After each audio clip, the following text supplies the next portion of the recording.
I would like to begin the meeting with a Pledge of Allegiance, so all that would choose to participate could stand. Pledge allegiance. Pledge allegiance to the flag of the United States of America and to the republic for which it stands, one nation under God, indivisible, with liberty and justice for all. Okay. Thank you. So I would like to note that all commissioners are in attendance with the exception of Pensac, who has notified us she'll be coming late after she's done teaching a class. And we still don't have Charlene, right? And Yes, we do. She just showed in. She's here. there. Okay. So so we have everyone but Joanne. Charlene is on now.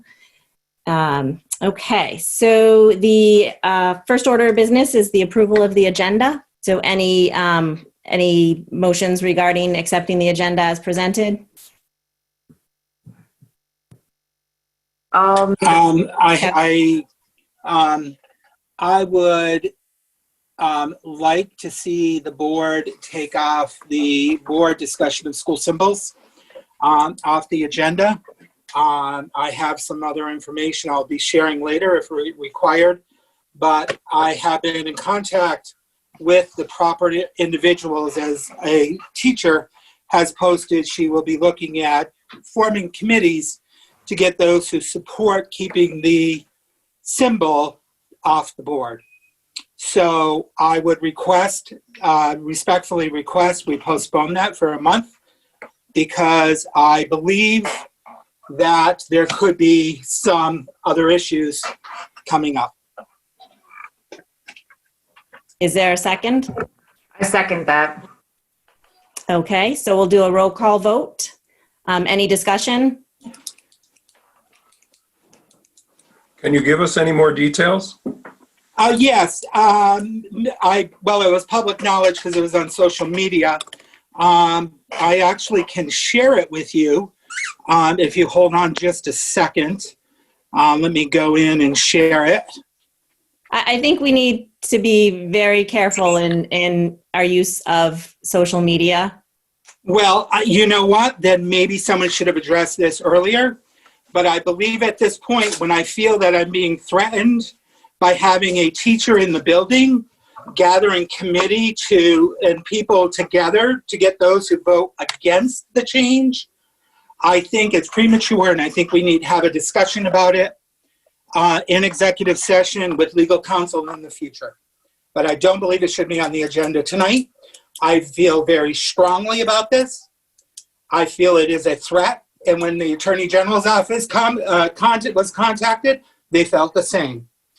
So I'm asking it to be at least taken off the agenda this month and put on a future agenda or an executive session first while we can have a conversation about it. That's my request. Okay, I just want to be sure that when you're citing social media, that it is definitely, because it was on social media, social media is not protected. It's public information. Right, but there's a lot that with the Attorney General's office. Thank you, Hurley. So I think we need to postpone it for a month. Kevin, does that answer your question? No. There was a teacher at the high school that basically said that she has people who can finance and run campaigns against all of those who do not vote in favor of the mascot and the name change. I will gladly share the name, but I don't think we should right now. No, that's what I wanted to caution against. No. I'm not going to share the name, but it's out there in the public. And I am not being threatened by a public school teacher on my decision one way or the other. I think we need to consult legal, and I think we need to have a discussion about it in executive session at another time. Any other discussion? Seeing none, the motion on the floor is to remove number 7A, board discussion on school symbols. So I will do a roll call vote. Brittany Kavakis? I would agree. Hurley? I agree. Anne?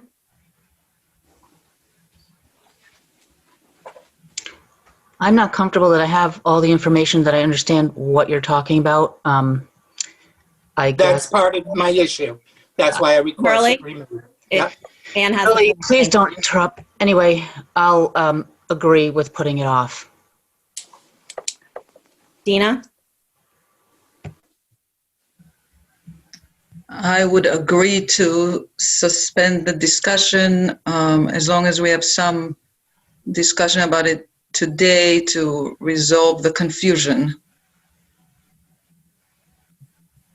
Kevin? I agree that we don't have enough information to put off this important issue. So I'm going to say no.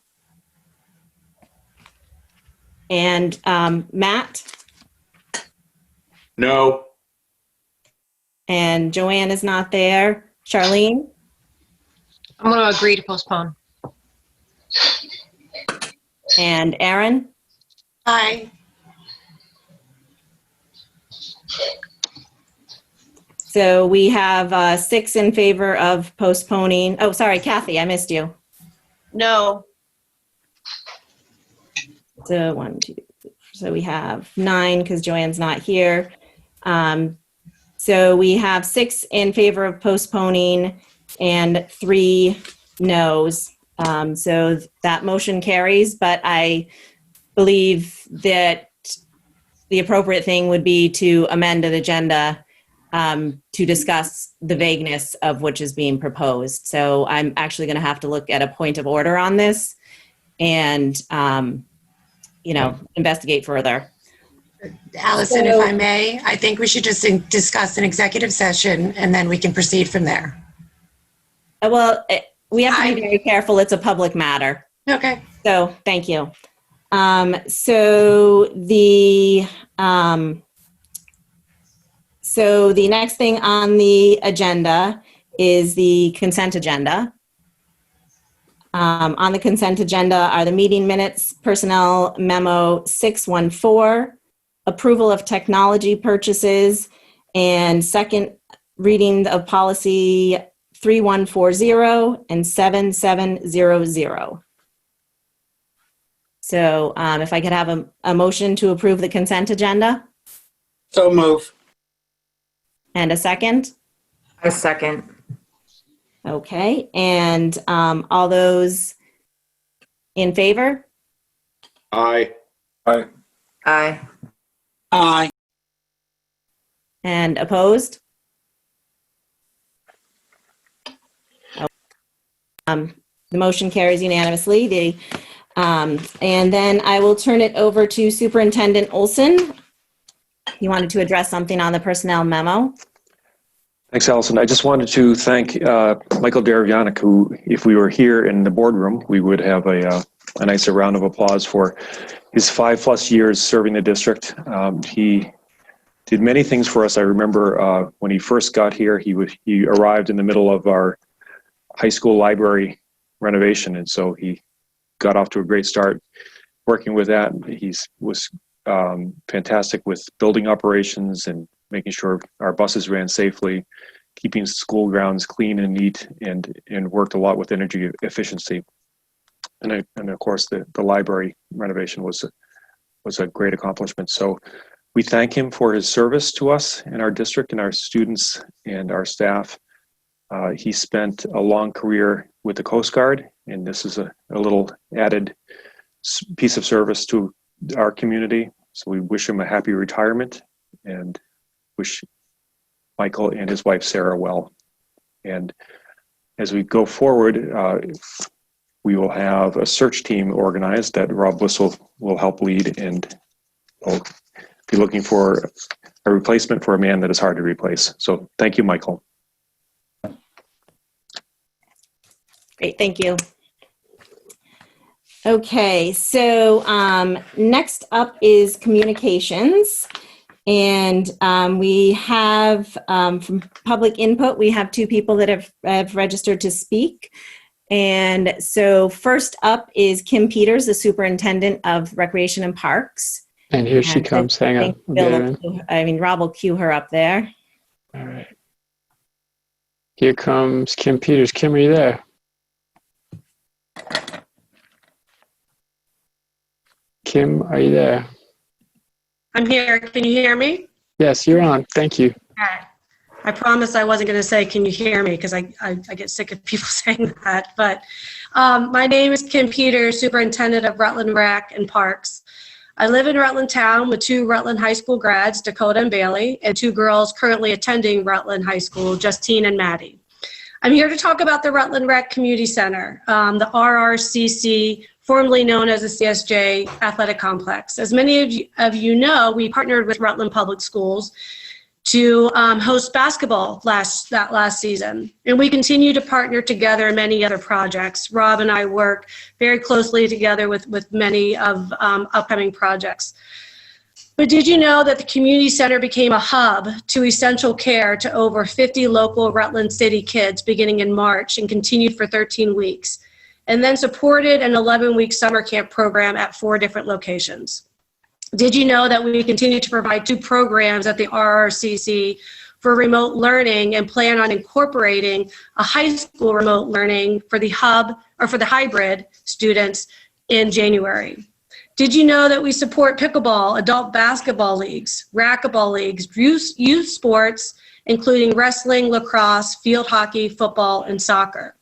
We provide a space for tax sales, flu shots on Fridays, where we partnered with the VNA. That in lieu of the Halloween parade, we are providing a week-long of Halloween free and safe events for families.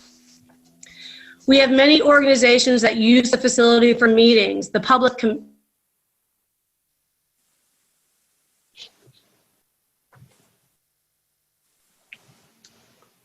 Kim, I can't hear you. You guys have it, or no, or is it me? No, I don't have her either. equipment and free weights with power benches. The community center is on a bus route every 30 minutes from downtown Rutland. We also have a group called the Rutland County RC Flyers. They fly remote control airplanes in the gym on Sunday mornings. When the mall closed, we opened the next day and provided a safe place for walkers. Did you know that the American Red Cross will be doing a blood drive in December at the facility? And that some of our members just come to play pool. Yes, we have a pool table. That mentors and coaches use the facility for their clients like Easter Seals, Mentor Connector, and Rutland Mental Health. We have an art space for families, indoor bocce ball, cornhole, ring toss, spike ball, racquetball, basketball, and many other activities. A monthly membership is only $10, but 6th grade and under are free with their family members. Did you know that with all the programs and events we have hired over 70 high school, college kids that live in Rutland? This past year, we had a great year despite the pandemic and found new ways of doing things. Most importantly, we are open to any ideas that serve the community. Please feel free to reach out to me to ask questions, and please stop by and see what we're all about. That's the community center. Great. Thank you very much, Kim. I know you've been very helpful in partnering with the schools, and certainly I also work at the hospital and Essential with the childcare that you guys were able to pull off. And it's great to have you on board and our use of the gym last year, and we're grateful for that. So do any board members have any questions for Kim regarding the rec or the services or?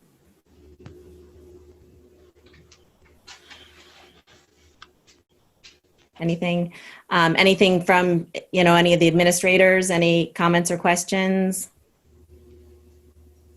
The only thing I will say is just to echo what Kim shared, that the center down at College of St. Joseph's campus has become a real community hub.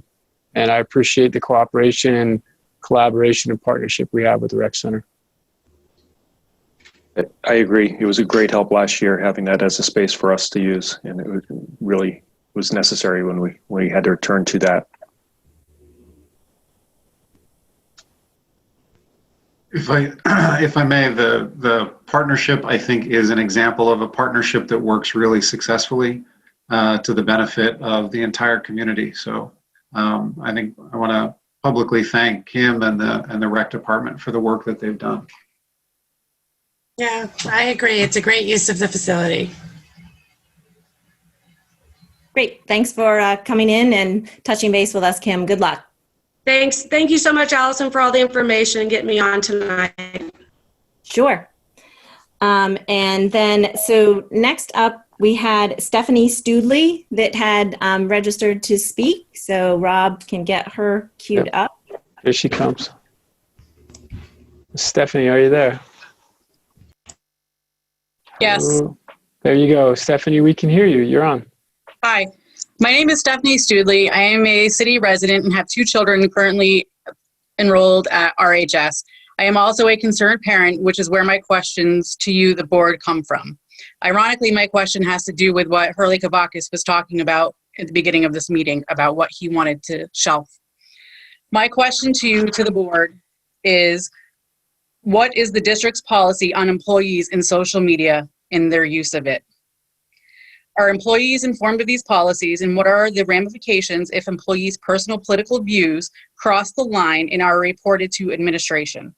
What are the ramifications for employees who are going after people's jobs?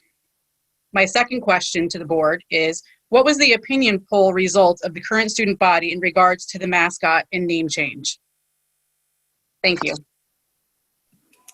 Thank you, Stephanie. So just so the district policies are all available online, and in terms of an employee's actions, we have a chain of command, for lack of better word.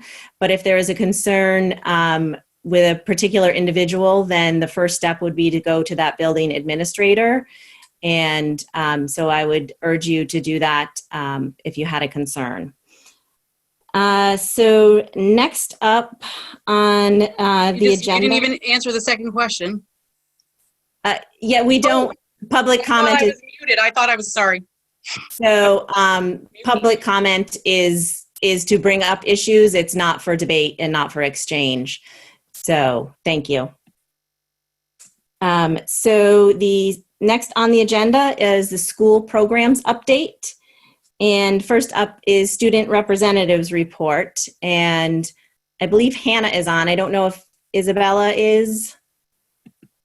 Yeah, I just came on. Okay, excellent. Sorry. Perfect. So I will turn it over to you both. Thank you. I'll start off with Rutland Intermediate School. So we recently had our first virtual assembly on our school-wide theme of compassion for September. This month, our focus was on fairness and resiliency. We had a successful virtual open house on September 29th and are looking forward to virtual parent-teacher conferences this week. For Northeast, and Northwest students will be celebrating Red Ribbon Week during the week of October 26th through the 30th. Red Ribbon Week in our elementary schools focuses on prevention, safe and healthy living, and problem solving. As a part of Red Ribbon Week, Northeast and Northwest students will celebrate with themes and dress-up activities for each day of the week. For Northwest, our first Hero Assembly took place last week virtually with Commander Prouty from the Rutland City Police Department joining us to talk to children about our STAR student traits, respect and self-control. Many students were recognized as displaying these important qualities. At both Northwest and Northeast, we're looking forward to our parent-teacher conferences that will take place virtually next Thursday evening and Friday morning. This serves as a good time for parents and teachers to work together as a team on behalf of our children. That's all I have. Thank you.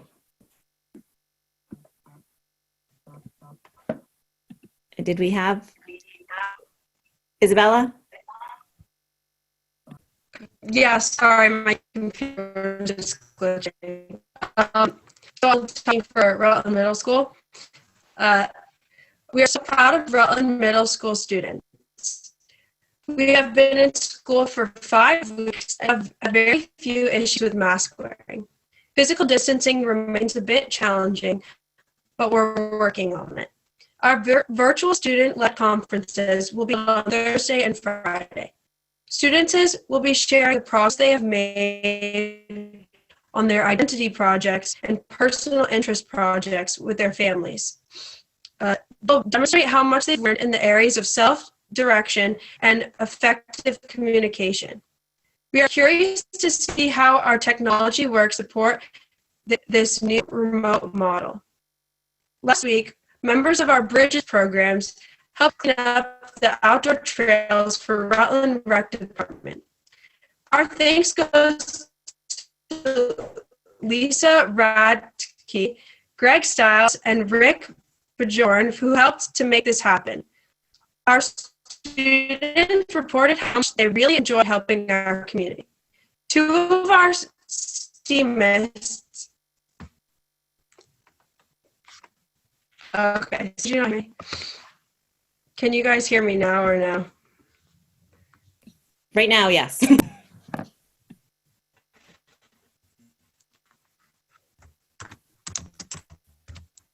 I think we might have lost you, though. Okay, sorry. Is there somewhere I should go back to? That specific.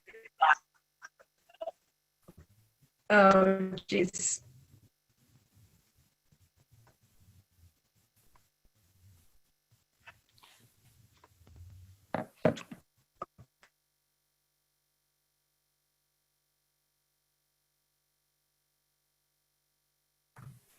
I think we've lost Isabella and her crazy connectivity. So we'll move along, but certainly if you have a better connection and need to chime in, just give us a shout, Isabella.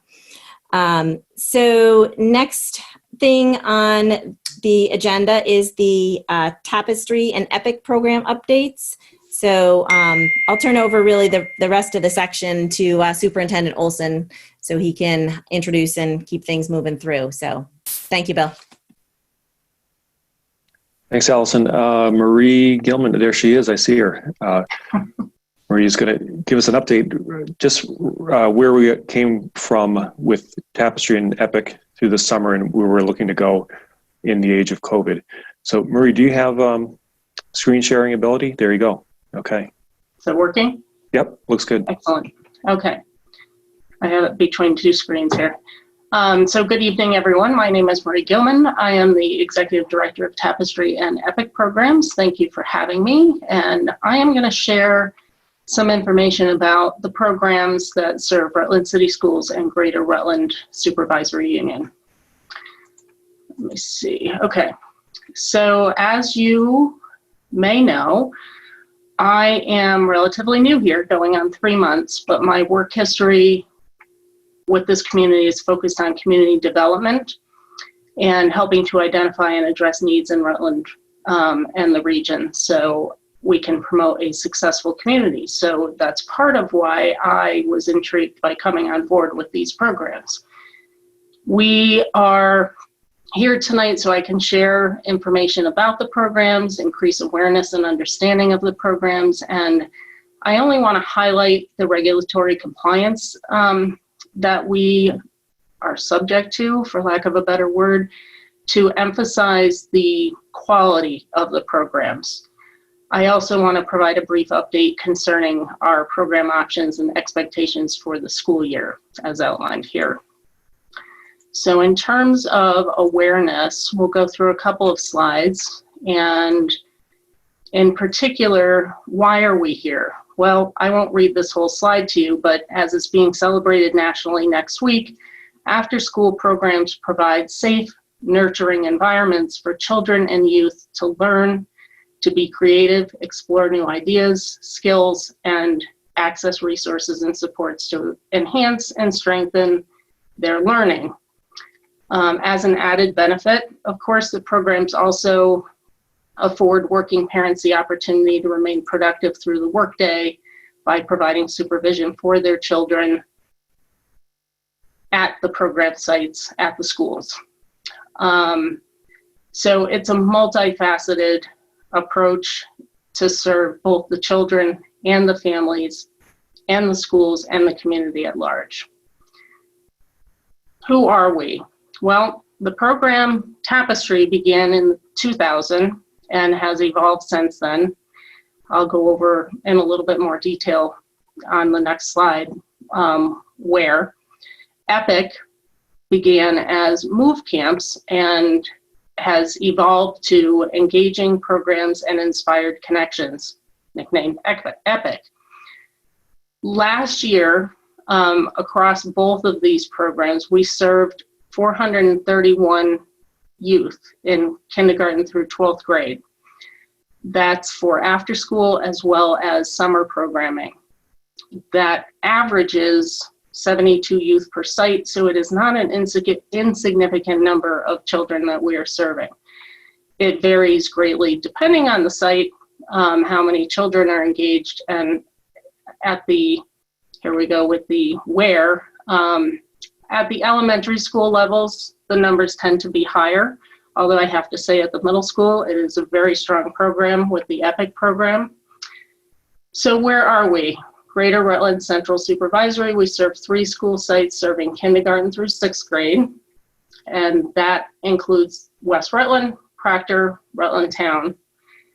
In Rutland City, we serve 5 school sites, with the EPIC program being at Rutland High School and Rutland Middle School, and Tapestry at Rutland Intermediate, Northwest, and Northeast. How do we do this? Well, I have to say I've been very, very impressed and excited to see the strength, skill, and commitment of the staff across all of the sites. People are very passionate and compassionate to work with the children in the after-school programs. You can see we have quite a number of staff, and we're continuing to hire. We have fantastic administrative support, as evidenced by this meeting. In both supervisory unions and at each school, the principals are terrific resources and advocates for our programs. Our financial support comes from federal grants, some small private grants, child care subsidy, and private pay. So parents and guardians paying a portion of the tuition for after school. I mentioned before I was going to review the compliance standards. We have federal grant management requirements that we must abide by, and we work very closely with the business office to do so. We have, of course, local school district and school-based procedures, policies, and protocols that we also align with at each site as applicable. We have our federal grant, which is the 21st Century Investment, that has some very specific elements that we need to make sure that we are serving and building upon, I would say, rather than just abiding by. And then the standard, confidentiality and making sure that we're successfully evaluating the programs. In addition to this, as a State of Vermont after-school licensed program, and each site is licensed individually, we must follow the after-school licensing regulations as well, which are a minimum standard, and we work very hard to exceed those, having been recognized as 5-star quality programs at each and every site, which is a really wonderful seal of approval, shall I say. Looking at all things from physical environment, safety, health, nutrition, and the qualifications and ongoing professional development that we offer and engage our staff in. I will not review this slide. We've all been living this dream for many months, but yes, it does impact our programs as it has the schools and every workplace and every home and retail outlet that we're associated with or visiting these days. So what are we seeing for 2020, 2021? Our enrollment by district is listed here, and you can see that we have gone, these were the first few weeks of the program in September, so it continued to step up in each of the sites in both supervisory unions. It has somewhat stabilized at this point, and we do have small wait lists at most sites. Sometimes they're age specific because of ratios, but we're working on whittling those down. That is accomplished by hiring more staff, looking at staffing models and schedules, and it will also be alleviated somewhat by attrition and turnover in the student population. In terms of enrollment in Rutland City, we can see site by site where we stand as of the end of September. And the numbers have ticked up a small amount since then, and they will continue to do so throughout the year. But this is probably, I would say, about 70% of where we wanted to be at this point, but nobody knew. So I don't have any negative feeling about that. It's more, where are we going from here? Just to take a quick look at Greater Rutland as well, somewhat similar, although they plateaued pretty early, and they're at max capacity because of available staffing at those sites as well. Talking about staffing, these last few slides, we have site coordinators at each site. They handle the day-to-day operations at the site, oversight of staff, making sure that the supplies and materials are ordered and available that need to be there, supporting the staff that are there to do their planning and execution of the activities with the youth. And they have support from assistants at sites, particularly middle school and the high school. We have tutors and enrichment leaders that will do special activities that will help with life skill, cooking, any other types of things, robotics maybe that children or youth might be interested in. Administrative support here in the office, it consists of myself, 2 other full-time folks, and a part-time person to make sure that all of these sites and all of these staff have what they need and the support that they need to get the work done. I also wanted to include one last slide, which just kind of gives a snapshot of daily census so far compared historically. So this year we are, where'd we go? It has been lower, which we anticipated. It's roughly 65–70% at most sites in the city, and Greater Rutland varies greatly depending on the site. What we will see over the next few weeks, we hope, is that this will stabilize, increase a bit as folks get comfortable and into their routines with after school, and that will help with the flow of activities and the staffing at each site as we settle in, by November, I would say. In closing, let me just hit some highlights that, I think you can see these are well-established, trusted, and relied upon programs. Our enrollment to date is roughly 230. I'm not concerned about that at this point because we just didn't know what the impact of COVID would be. And I think our focus really needs to be on attendance and daily census, which so far appears to be pretty strong, and it has been gaining speed even since this presentation was put together. EPIC enrollment is at about 33. A large portion of that, majority of that, is at the middle school because we're still trying to navigate at the high school level what programs and services we can offer to youth at that level and have it be engaging, useful, and accessible for them. It's usually a few weeks into the school year before the door is tapped on for those types of supports, whether it's tutoring or test prep, things like that. So we're still working on that. We have very responsible, trained staff providing compassionate and responsive care in accordance with all the regulations, guidelines, and expectations that are put upon us and that we develop and put upon ourselves. And whether it's through assessment, observation by ourselves, observations by peer programs from around the state, We have a lot of opportunity each and every year to step back, look at what we're doing, really enhance and build on the strengths, and identify opportunities for change and improvement, and incorporate those into work plans each year. So I think that's about what I wanted to share, unless anybody had any questions for me, if that's appropriate.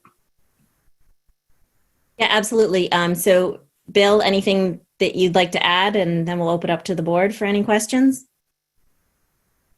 I would just add that Marie has come on board with this, in the middle of a difficult situation, and she's been so quick to get up to speed and has done a great job. And I appreciate the fact that she's been able to manage situations where there's a lot of unpredictability. So she's provided great stability to a really good program. Well, thank you, Bill. It's my pleasure. Thank you, Marie. So anyone on the board have any questions or comments? Kevin? I just want to commend Marie for getting this program up and continually going. It's a very valuable asset to our community and really helps parents who need to get back to work be able to have a safe place for their kids to go that's enriching and expands their awareness of lots of different things. It's a great program. Thank you. Thank you. Thank you, Kevin. Anyone else? Okay, so seeing none, we'll move on. Thank you, Marie, and I'll turn it back over to Superintendent Olson. Thanks, Allison. I am going to try to share my screen if I could do this. So this is the time of year when we are entering into our budget planning process, and we have two topics we're going to address that we have done historically. We do a short enrollment analysis, and Steve Sampson is going to help us with the school choice report. So we get to the right page. Sorry for a minute. Here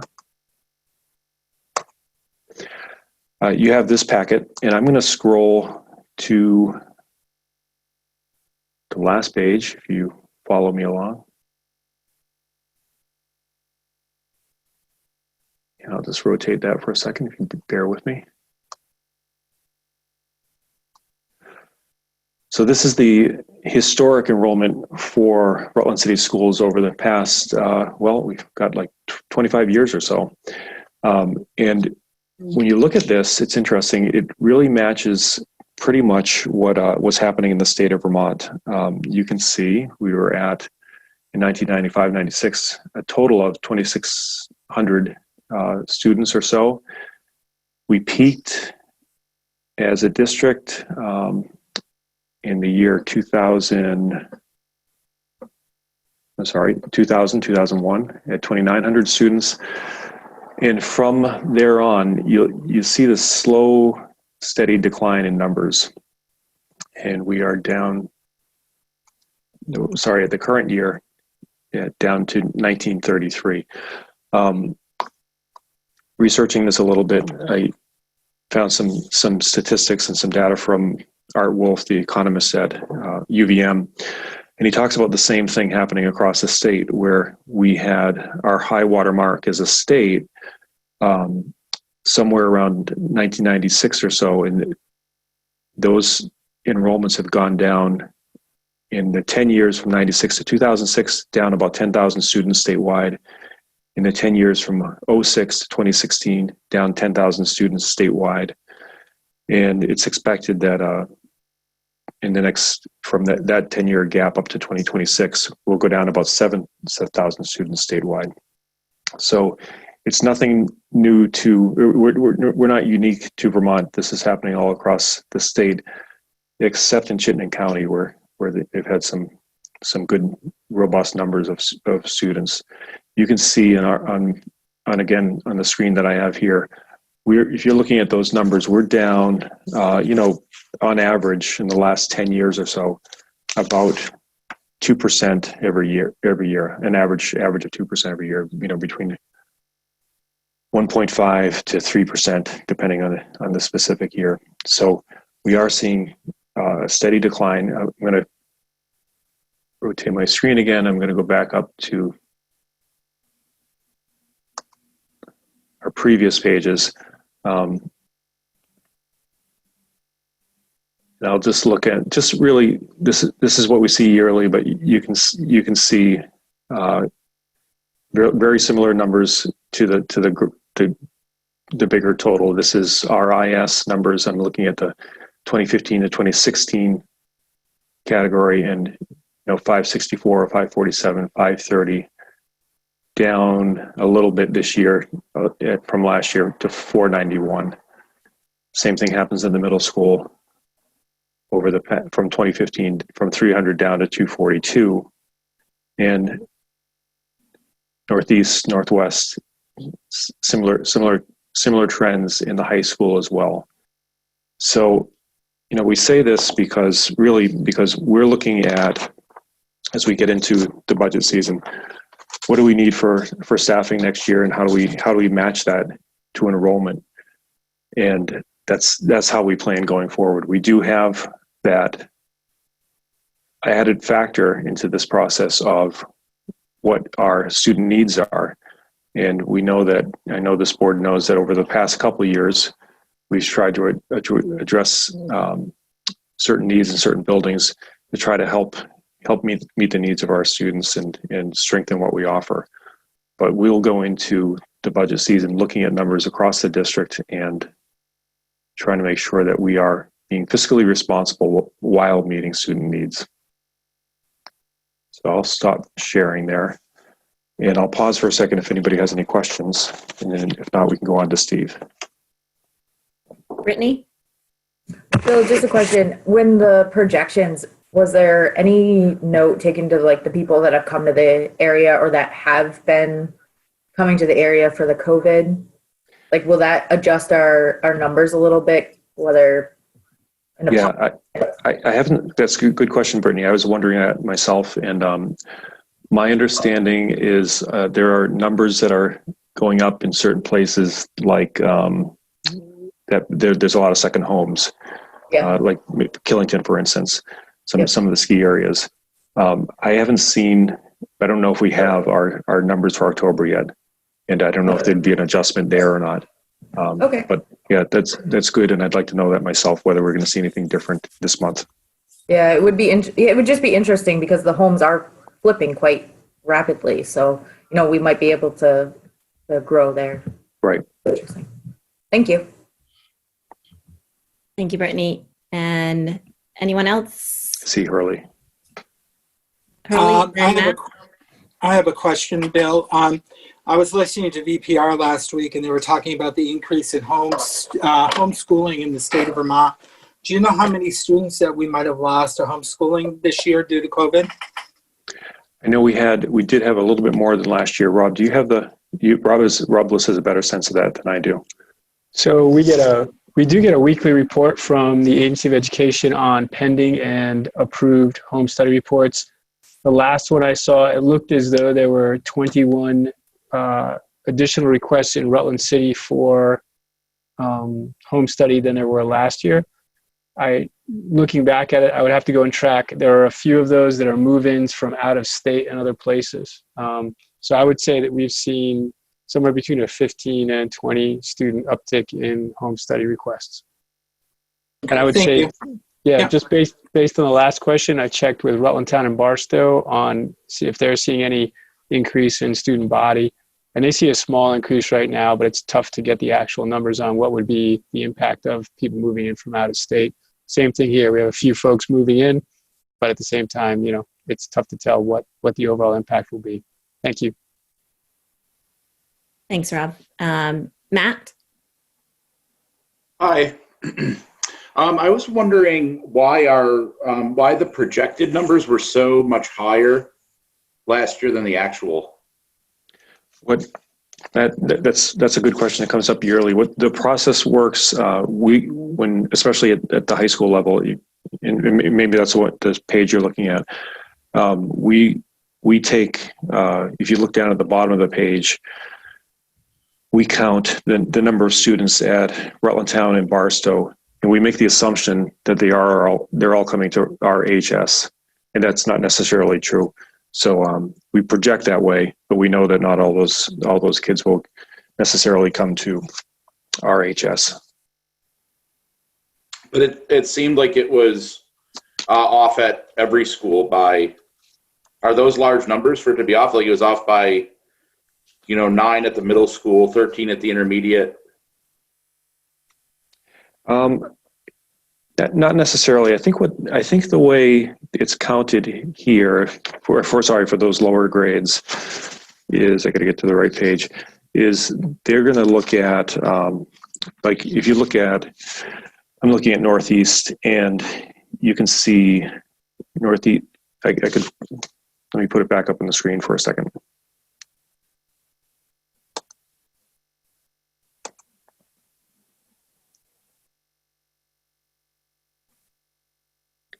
So, the actual for Northeast for kindergarten this year is 73.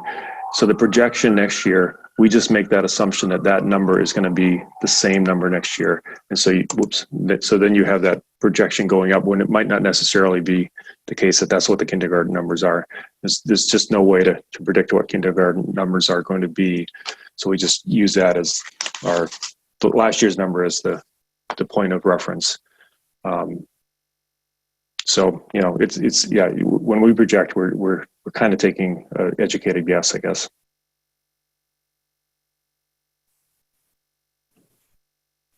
Okay, did that answer your question, Matt?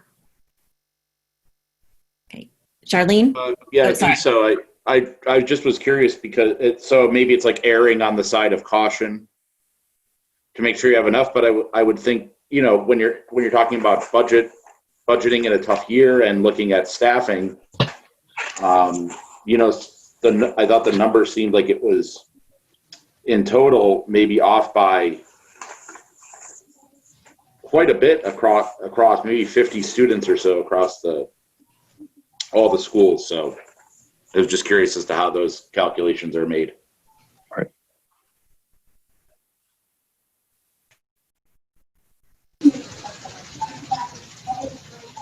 Hey, Charlene, Allison. Can I go ahead? I'm sorry if you've already addressed this question, but I was wondering of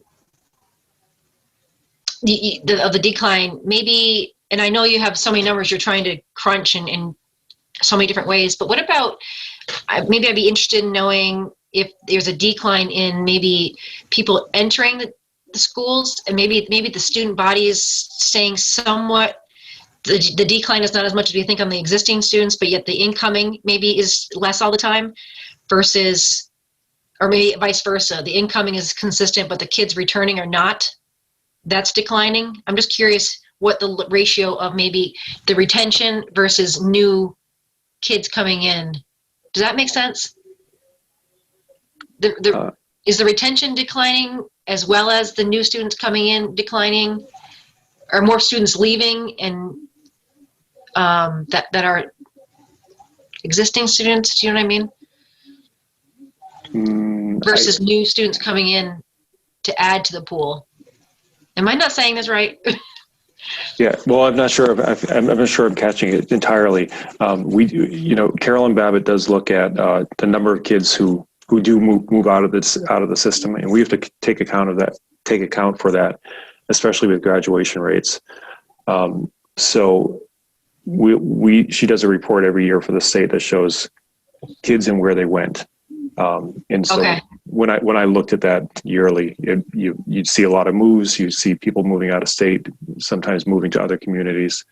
And then you'd have this number of kids that, I think this might be what you're saying, that enters at ninth grade and stays all the way through. So that group that you retain all the way through your whatever number of years you want to take, 4 years in a high school, for instance. Yeah, and maybe I'm just not familiar with how many students might enter in at 10th grade or at 11th grade. I mean, maybe that just doesn't happen. Maybe it's just mostly coming in at 9th and they stay the whole time.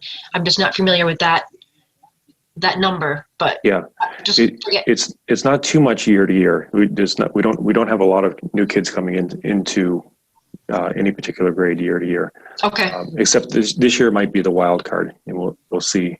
I know that when she talked to me in the summer about this, they're pretty. I'd say seemed like about 20 kids or so that seemed to be coming in through the system. And then talking with Suzanne Engels recently, she talked about a number of kids that came into Northeast, kind of out of the blue one week. Okay. So this is the unusual year, I think. Okay. Thank you. Okay. I don't think I see anyone else flipping through screens here. Okay. And Isabella is back on. If we want to quick jump back to the student rep report, if she still has a good connection. Yeah, I'm sorry about that. Can you hear me right now? Yes. Thank you. Okay, so I'll continue.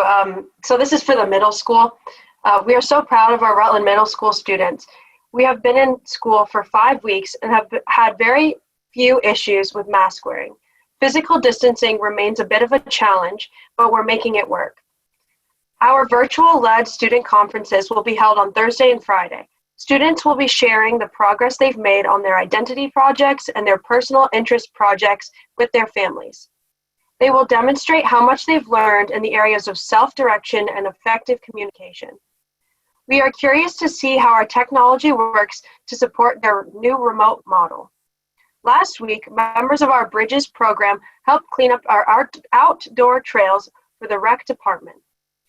Our thanks goes to Lisa Radke, Greg Stiles, and Rick Bajoran, who helped to make this happen. Our students reported how much they enjoyed helping our community.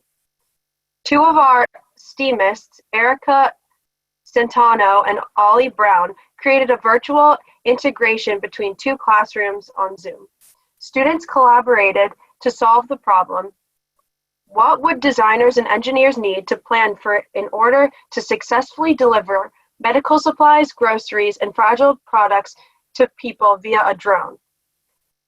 They then tested student models for efficiency, cost, etc. Everyone enjoyed watching the drones test different models. That's all I have. Thank you. Great. Thanks for coming back to us, Isabella. So sorry about that, Bill. I jumped that one on you. That's okay. That's okay. It's worth waiting for there. All right. Excellent. So I will turn it back over to you, Bill. Okay. So now we have Steve, who's going to talk about school choice. And this is, again, it's a yearly update, similar topic, and he can tell us where that stands at the high school. Okay, thank you. Thank you for giving me this opportunity to provide a brief overview of our school choice program. In your packets this evening, you have a copy of this presentation outline. You have a copy of an advertisement that ran in the Rutland Herald last year that includes dates, application dates, that is. And you also have a copy of the participation list for this school year, and that includes both incoming and outgoing students.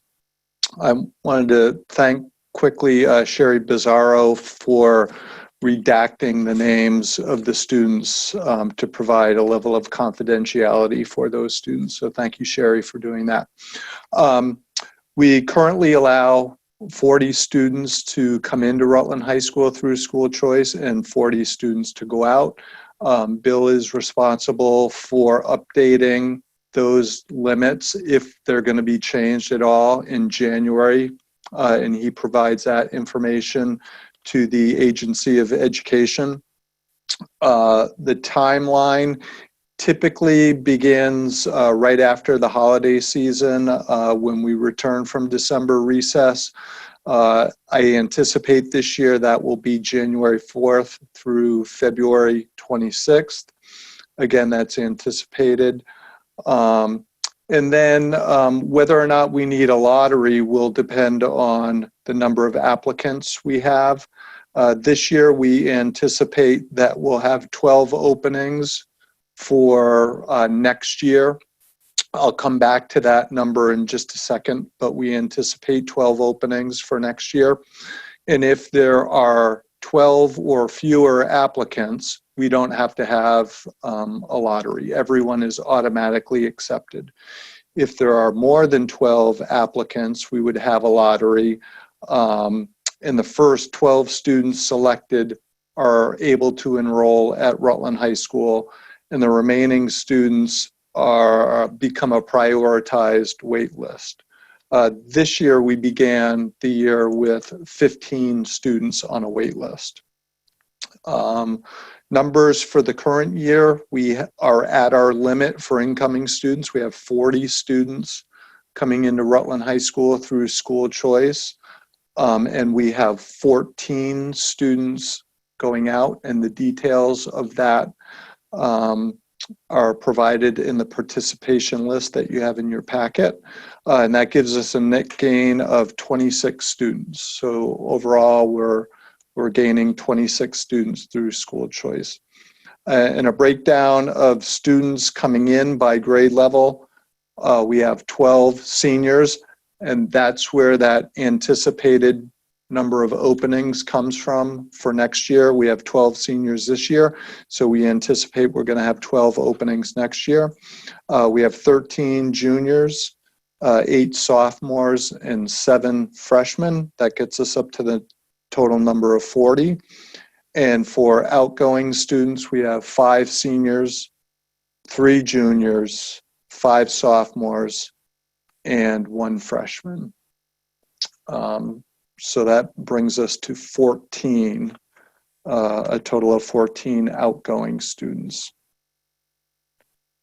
And that's really the gist of it. The one thing I will go back to, and I talked about anticipated numbers, although on the surface, these numbers are pretty static, they do change a little, or there is a potential for them to change a little. I'll give you an example. There are a couple of school choice out students who may have relocated and may be attending a school out of the state. So we may, at the end of the day, have fewer than 14 students going out, just as an example. So that's a quick overview of the Rutland High School School Choice Program. If you have any questions, I'll do my best to answer them. Great, thank you, Steve. Did you have anything to add, Bill? Just a reminder that we do have scheduled, as Steve said, the board decides what our limits are going to be for school choice, and that's scheduled in the January meeting. That has to be done before February 1st. Perfect, thank you. Any board members with any questions or comments?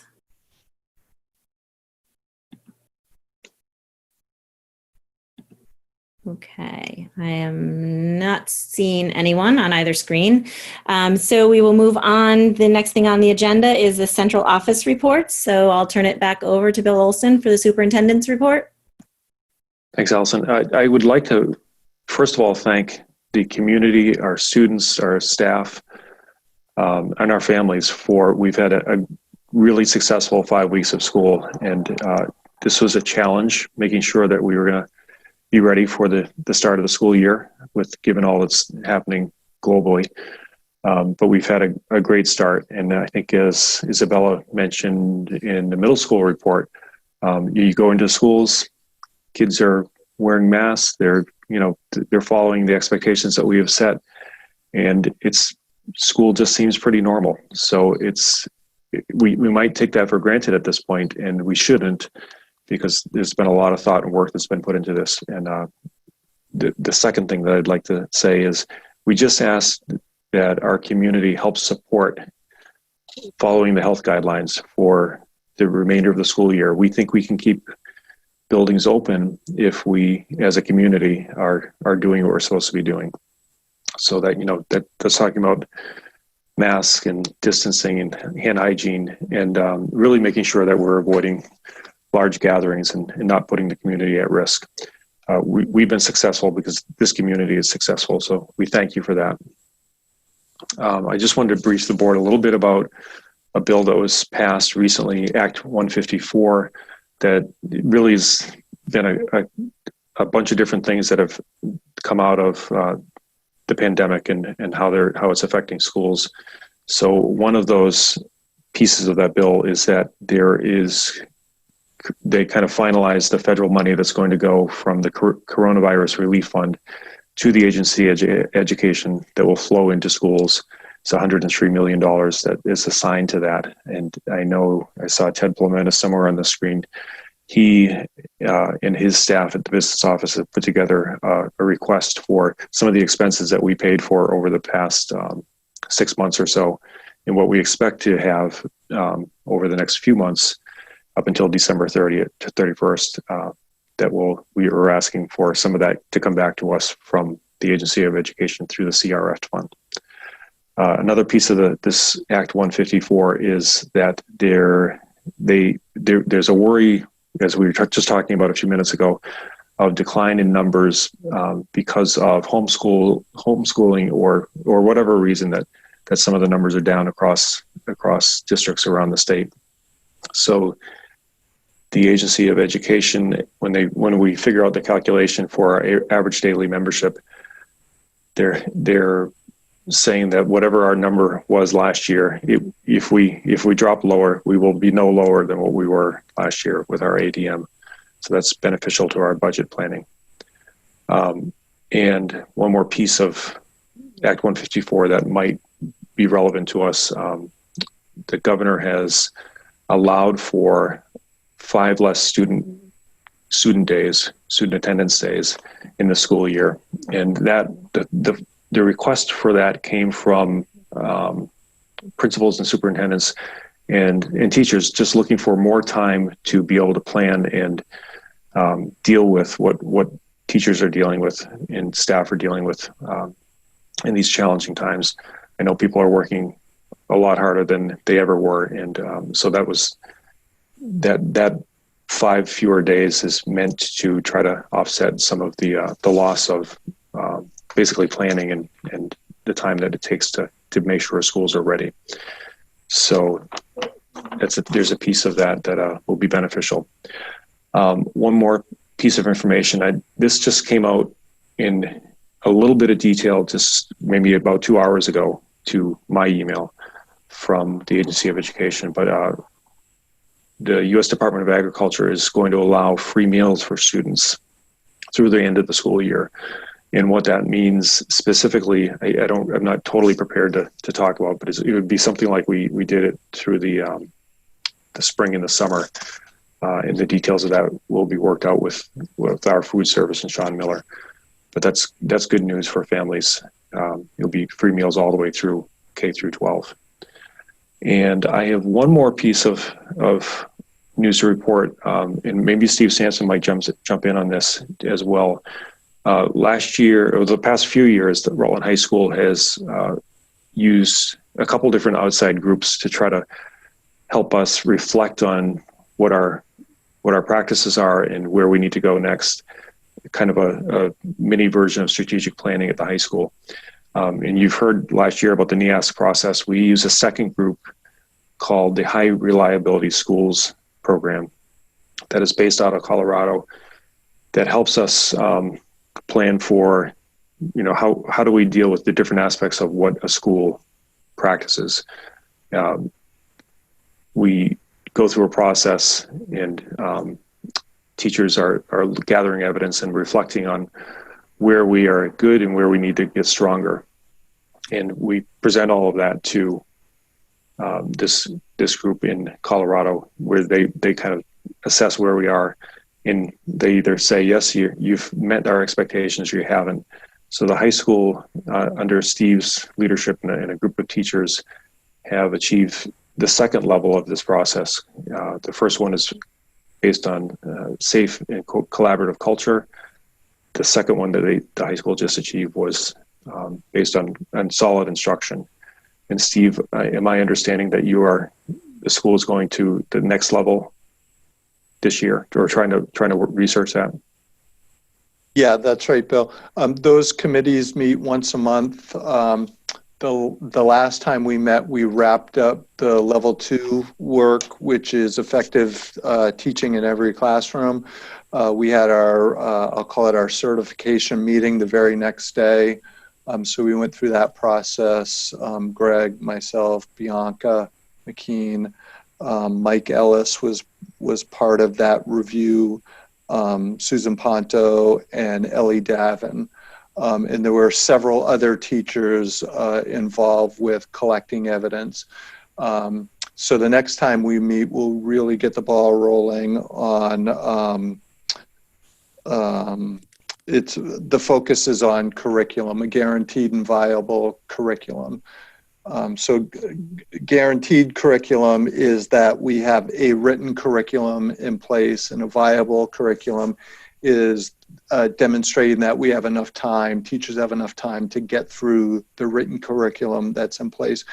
And one of the beauties of the work that we're doing is, as Bill mentioned, it dovetails very nicely with the work that we did with NEASC.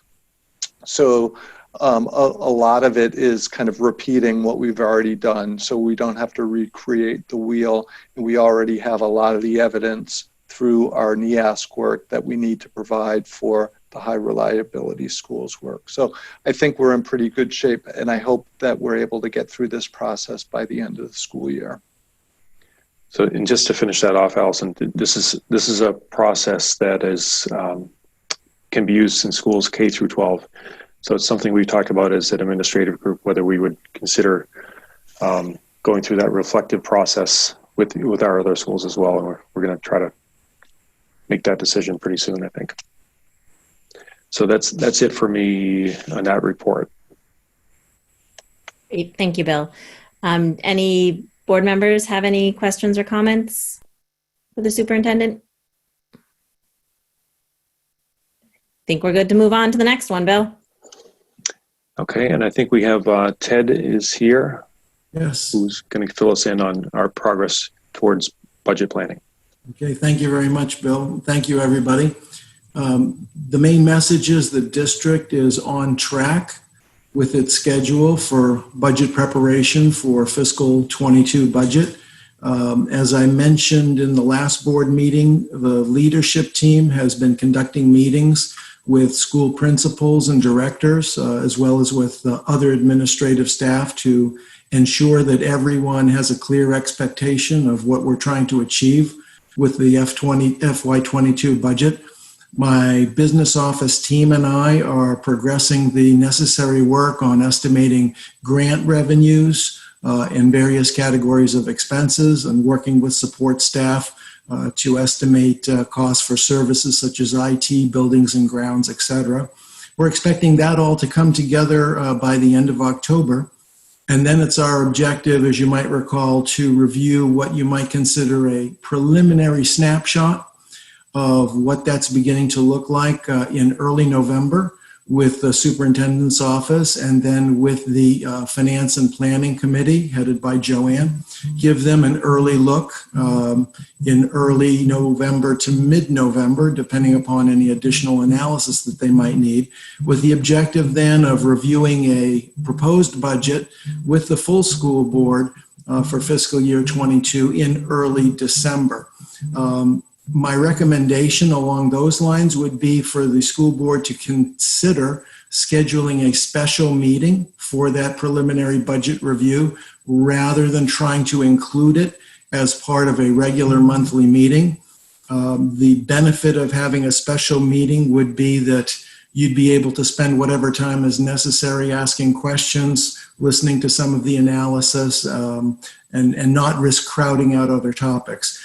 So the business team will be available at your convenience as always. You might consider a special meeting in early December with potentially a follow-up before the holidays if you want us to come back before year end with any additional analysis, possible revised scenarios that you may ask us to take a look at. Because ultimately the goal is, when we all return after the new year, and when the board needs to approve the official budget on January 12th, we want it to be already familiar to you, no surprises, hopefully non-eventful. So that's where we are. Again, no concerns at this point in terms of the process that we have. I think that's all working together very well. And Bill, Rob, I just ask if you have any additional comments that you'd like to make before we open it up for questions. Well, same with Marie. I appreciate Ted coming into this situation. Taking it in hand very well, and learning the process of the Vermont system of school finance. Not that Ted has plenty of experience in that world through his previous career, but it's been seamless almost for Ted to just come in and help us with this. So yeah, we would like to have another meeting in December if that's allowable, so that we can have enough time for everybody to have that conversation and be really, really clear about what we're asking for at the budget.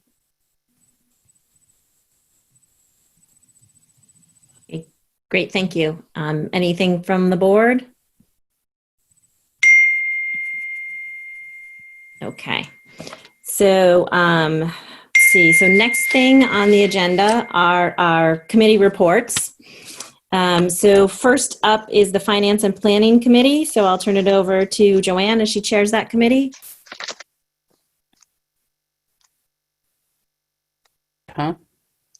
I actually don't have anything to add. I think that Ted covered everything quite well.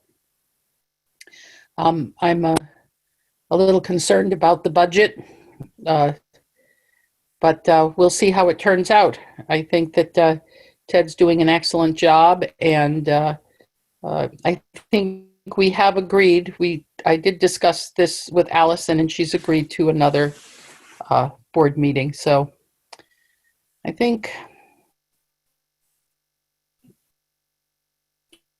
Oh, I think you froze. Thank.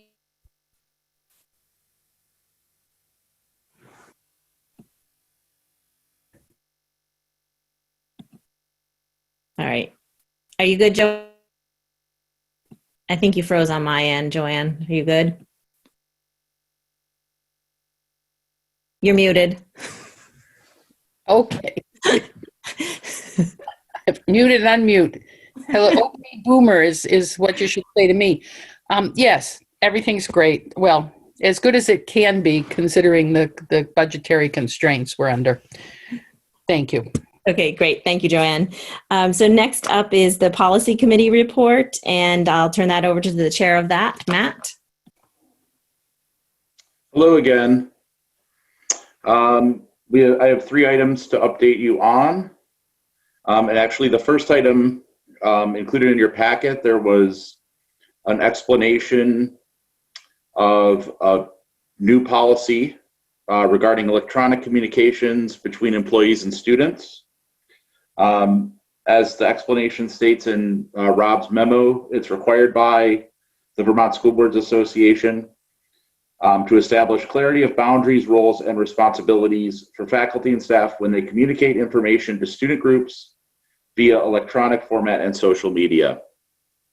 And so I'm hoping to entertain a motion to approve this policy for first reading. You can actually make the motion, Matt. Okay, Hurley made the motion? Okay, is there a second? Thank you. Second. Okay, and Dina with a second, thank you. So it is a first reading, so, and it is enclosed in all the packets. I don't know if anyone had any specific questions for Matt or the committee. Otherwise, you could reach out before it comes for the second reading if you had any proposed changes.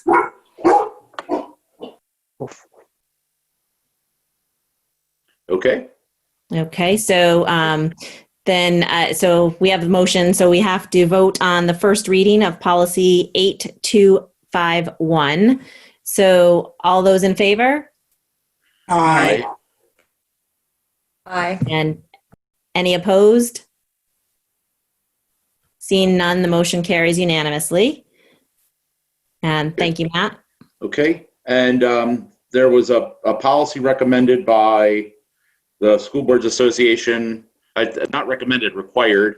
It's on some updates, based on some updates to Title IX federal Title IX legislation. So we've asked that, it was a pretty lengthy policy. We actually asked that Bill Mube take a look at it to give us some help on that one, to make sure there's nothing that's like a red flag in there. And so we're hoping to hear back from him later this month. And otherwise, we've just been beginning the work of cyclical review of policies to make sure they're within a 3-year window of having been just updated. So that's all. Great, thank you, Matt. And the other committee that has met since our last meeting is Staff Relations Committee. So I will turn that over to the chair of that committee, Dina, to see if she wants to provide a brief update. Just brief update that we're moving forward with just the initial phases. It's communication with our partners and negotiation partners, and we're kind of now at that point of just waiting a little bit to create the plan to move forward with each individual union. So more to come, probably the second half of this month. Great, thank you, Dina. So then we are on to old and new business. So one thing on the agenda is to appoint a delegate to the VSBA annual meeting. So I turn it over to Joanne. I'd like to make a motion to appoint Allison Knott as the delegate with Ann as the, Ann, I don't know how to actually pronounce your last name, Ann Dages, as, as the substitute or the alternate delegate to the Vermont Association of School Boards. Traditionally, we've, I guess we've had the chair be the delegate. Okay, and is there a second? Second. Okay. And so all those in favor? Aye. Aye. And any opposed? Okay, so the motion carries. Any old business to come before the board? Okay, seeing none, then I would entertain a motion to go into executive session. I believe the clerk has the wording for the purpose.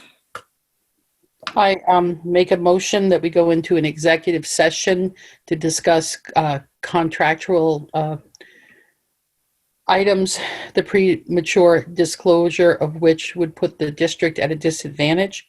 And we'd like to invite Rob and Bill. And anybody else, Bill? I think we could have Ted for. Oh, and Ted, of course. Yeah. And no Bill Mube? No. Okay. That's the motion. And do I have a second? Kevin? Okay. And all those in favor? Aye. Aye. So everybody should have received a Zoom Aye. invitation. Double And- check your email. And anyone opposed? Seeing none, so the motion carries for executive session. So we will move on to executive session, and thank you everyone for joining us and participating tonight. And board members, you should have an email from Joanne for a link for executive session.